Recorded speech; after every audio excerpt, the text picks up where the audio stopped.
Вы опять у меня на канале. Опять я показываю аналогично похожую квартиру, но я хочу этот видеообзор провести не просто так, показать коридор, показать спальню, показать все остальное.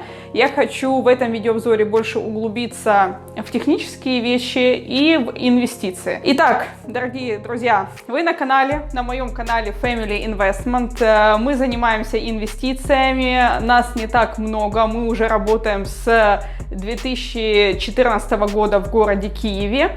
До этого я начинала еще давным-давно в Донецке. И сегодня еще с нами оператор Сережа, с которым мы познакомились еще в 2014 году. И с 2014 года мы уже организовали компанию, которая обслуживает определенный клуб инвесторов, которые сложились в течение определенного промежутка времени. Где-то мы с 16 или с 15 года начали инвестиционную деятельность. И за вот эти года к нам присоединялись разные люди, и вот мы до сих пор с ними работаем. Если нас будут смотреть иностранцы, покупайте у нас квартиры, у нас самая крутая годовая окупаемость. Очень хорошо сдается недвижимость в аренду. Такие квартиры вы можете купить у нас и сдать с окупаемостью 9-10 лет. Наши инвестора, понятное дело, зарабатывают лучше и интереснее деньги, у них меньше лет окупаемости, но как бы это наша работа, поэтому она не открыта всему рынку, и вы должны это понимать. Мы это нарабатывали много лет, и многие люди, когда приходят и хотят 6 или 5 лет окупаемости, ребят, ну вы сначала вникните, проработайте, прощупайте, и тогда уже стартуйте сами. Как обычно, мы на Веже, Новопечерской Веже, это Печерск, город Киев, Украина. У нас тут коридор, как обычно, стандартный шкаф с глубиной 80, домофончик. Такая же постирочная. Из-за того, что у нас нет балконов, мы ставим сушку. Бойлера у нас на 100 литров.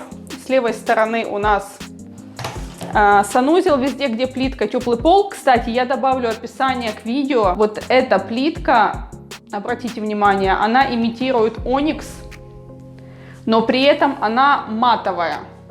То есть это не глянец. На ней очень удобно ходить. Она классно сделана для пола, то есть в санузлах вы никогда на ней не поскользнетесь так, как на глянцевой плитке. И опять же, мы везде, где мы ложим керамогранитную плитку, мы ставим теплые полы, потому что оно тянет. Теплые полы у нас выведены вот такими вот датчиками. Здесь и в том санузле то же самое. Так, маленький санузел с душевой кабиной, как и в других видеообзорах, это брават. Вся сантехника у нас, то есть фаянс, кроме раковин, это Велероенбох, это ванны, унитазы. Смесители мы всегда ставим Гроя на такие квартиры. Если мы говорим за квартиры чуть дешевле сегмента смарты или под сдачу, ну, которая дешевле идет, мы туда ставим, может быть, европейских производителей чуть-чуть подешевле, не Гроя. Но, опять же, для данного объекта мы считаем, что это хорошие смесители. Мы не ставим какие-то модные итальянские или немецкие, потому что уровень объекта, конечно, не настолько прям высок, но Гроя это средний уровень, то, что будет служить очень долго, но при этом и визуально классно будет смотреться. Раковины от нашего украинского производителя Miraggio. Опять же, в ссылочку добавлю именно какая коллекция. Здесь у нас выдвижные шкафы с ручками, то есть не на пуше, а просто на мягких доводчиках. Название вот этой плитки и название плитки, то, что я предыдущий рассказала, опять же будет в описании к YouTube, я добавлю. Сегодня для вас специально я взяла свою лазерную рулетку для того, чтобы ответить почемучкам тем, которые спрашивают, какие у нас размеры. Так что, Серега, давай мерять. Получается, ширина у нас кухни на сегодняшний день 1,84 м. То есть от этой стенки до этой 1,84 м. Глубина столешницы стандарт это 60. Давайте померяем, какая у нас кухня получилась, грубо говоря, без острова. Чтобы вы понимали, какой у нас квадратик. 2,1 метр. 2,1 метр, и сзади меня это шкаф для холодильника встроенного. Он также по глубине 60, но мы даем с запасом 65, чтобы сзади влазили розетки, подключения и все остальное. То есть у нас 2,1 метр плюс где-то еще 65 сантиметров добавляем. духовой, микроволновка, это все по 60, все то же самое.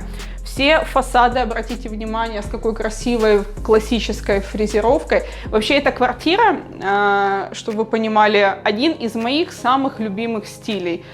Понятное дело, что она не настолько накручена по бюджету, и она может не настолько кайфово выглядеть, как он мог выглядеть, этот американский стиль классики. Для продажи или для аренды это максимум, что можно вытянуть с этих материалов. То есть лучше мы пока не могли сделать. Мы и так пытаемся совершенствоваться, но это максимум, что можно сделать. Столешница у нас имитирует белый мрамор. Это DSP. Также есть на VR. Описание оставлю. Раковины Q-Tap с дозаторами, с вот такими специальными этими железяками для фруктов. Кстати, мы один раз тут в квартире отмечали сабантуй. Очень удобно выложить фрукты вот так. Включил и помыл их. Посудомойка. Ну и выдвижные шкафчики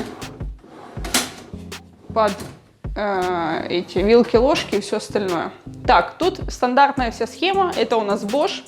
Обратите внимание на глубину столешницы. Здесь еще предусматриваются полубарные стулья. Барные стулья отличаются от полубарными, естественно, в росте. Полубарные намного удобнее для сидения и залазения на стул. Если обычный стул у нас где-то под стол 75 сантиметров, то высота столешницы идет где-то 90 сантиметров. Поэтому полубарный стол обычно идет где-то 65 сантиметров высотой. И вам очень удобно на него просто чуть-чуть приподняться, и даже не приподняться, грубо говоря, ну сесть. А высокому человеку даже приподниматься не надо. Добавляю еще размерчик, чтобы вы понимали. 80 сантиметров. Это у нас глубина столешницы. В одном видео рассказывала, что такие столешницы это не стандарт. Не во всех коллекциях, не во всех фирмах есть такие столешницы. Если вы делаете что-то из камня, понятное дело, вы такое всегда закажете любого размера. Если мы говорим про DSP, и если вы хотите сэкономить где-то деньги, то это стандартное производство, поэтому есть стандартные размеры. И не у всех они имеются. Так что заранее предугадывайте размер столешницы и размер фартуха, чтобы вы потом не попали, что у вас фартук закончится, ой, не закончится, а будет шире на 20 сантиметров, чем ваша столешница вот так вот 60. Это у нас кухня-гостиная, то есть у нас осталась кухня сзади, то есть спереди меня, сзади Сереги, а сзади меня это гостиная. Давайте сразу я отобью размер по ширине. То, что я всегда говорю, что он 3,30, я примерно так и знаю. Ну ладно, 3,20. 3,20. Может, где-то у нас из-за 10 сантиметров из-за толщины гуляет. И еще у вас был всегда вопрос, какая у нас длина всей этой комнаты. Я ее отбиваю. Так, у нас получается длина от окна до холодильника 9,5 метров и еще 65 сантиметров. Вспомним, что у нас еще за холодильником. Плюс также мы еще потеряли чуть-чуть на штукатурке. Штукатурка обычно из-за геометрии может варьироваться от 2 до 5 сантиметров, вы можете потерять.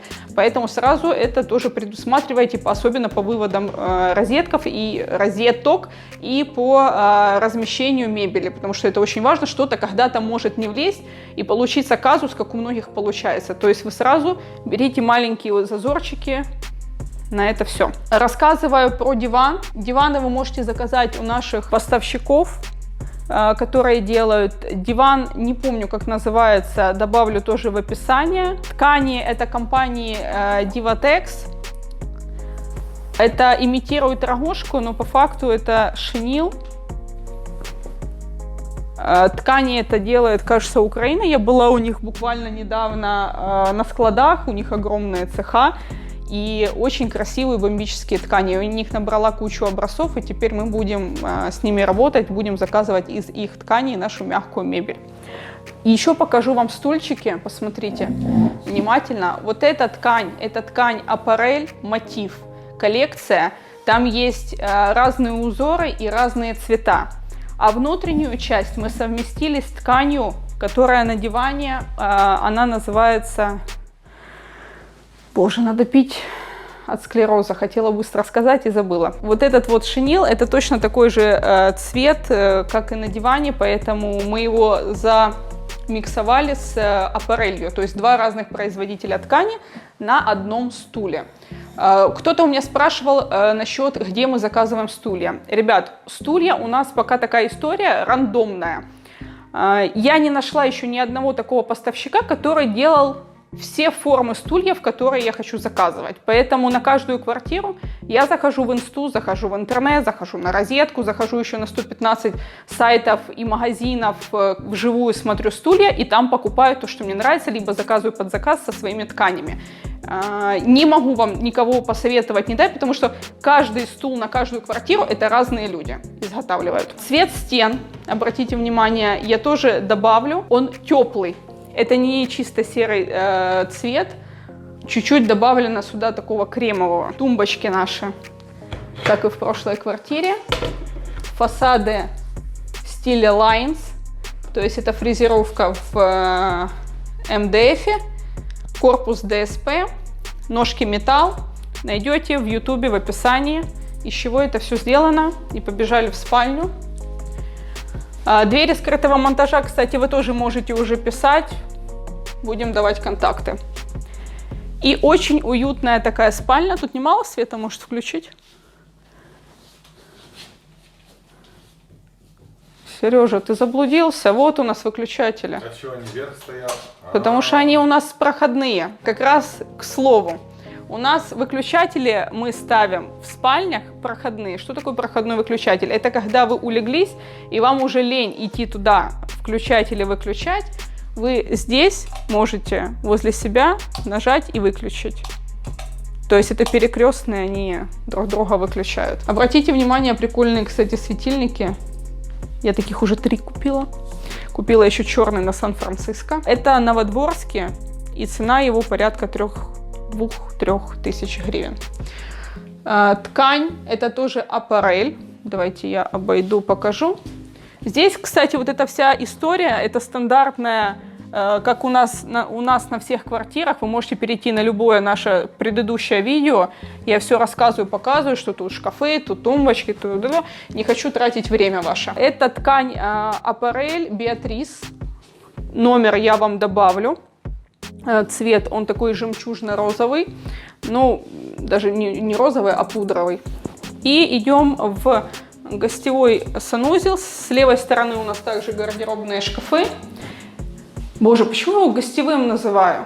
Это хозяйский санузел. Хозяйский санузел, давайте я тоже тогда по размерам сразу вам скажу. Итак, 1,80 м у нас ширина санузла. Кто-то спрашивал, насколько удобно и насколько ноги не мешают, не обнимают тумбочку. Для ног размер 60. Показываю из жизни. Понимаете, насколько у меня еще до тумбочки 40 сантиметров. Даже если Серега сядет, у него еще по-любому запас останется. Так, и у нас еще вот этот размер 2,4. 2,4 на 1,80 м. Здесь у нас, естественно, выпирает инсталляция. То есть этот размер будет меньше. Смесители все, я уже говорила, Гроя, сантехника Фаянс Виллероy & Boch, это у нас Мираджо. Столешница точно такая же, как и на кухне использованная. Здесь длинные ящики. Вы помните, на предыдущем видео в голубой, в той прикольной такой квартире, у нас габариты санузла идентичные. Но из-за того, что расположение тумб по эту сторону, тут очень много места.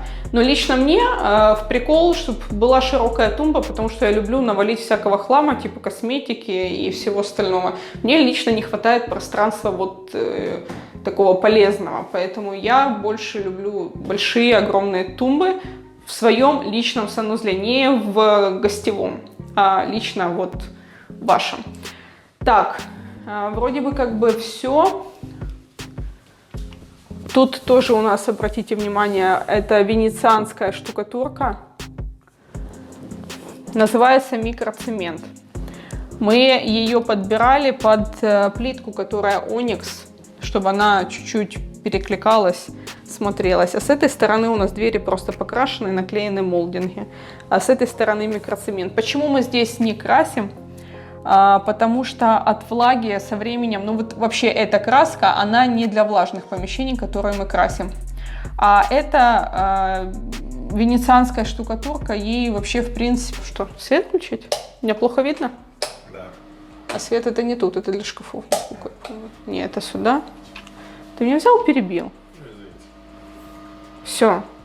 И что я хотела договорить? Хотя бы дал досказать бы мысль. Не красим, потому что краска не влагостойкая. Да, а микроцемент или любая венецианская декоративная штукатурка, она очень хорошо и для влажных помещений, ну не для помещений там, где вода льется, не для душевых, а для тех там, где может скапливаться пар, то есть с ней, по идее, ничего не должно происходить. Итак, насчет инвестиций. К нам инвестора попадают по теплому кругу знакомств. Почему это так связано и это важно для нас? Потому что человек, с которым мы уже какое-то время проработали, мы уже понимаем его адекватность и возможность сотрудничать с ним в плане того, что инвестиция, она долгая и приходится где-то год-два плотно общаться с человеком.